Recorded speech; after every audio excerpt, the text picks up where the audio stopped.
In this session, I'm going to explain the default settings 1 enable serial numbers. So we're going to say utilities, setup, company details. Then I'm going to click on default settings 1 and this option here, enable serial numbers. The default is normally off. I'm going to switch this option on. This option is now going to allow me to add a serial number to a stock item, so that when I sell that item, a little screen is going to come up saying, what is the serial number for this specific item that you're selling? In other words, it is individual numbers. If I have 10 on-hand quantities, I can now specify 10 individual serial numbers for all my items. You have one stock code, but it's 10 different serial numbers.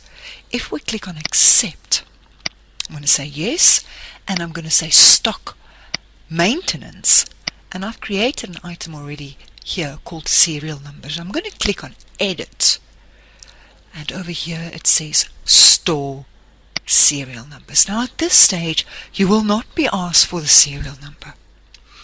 All we're now saying is that this item, we can now in the future allocate a specific serial number, and that when we do sell this item we can select a serial number, and I'll show that to you in another little session on serial numbers. So what we've looked at now is to switch on the serial number option so that it appears here under stock maintenance store serial numbers, and then I'm going to click on accept. We will also have a report that we can look at to see what's happened to the serial numbers. And that concludes the first session on serial numbers.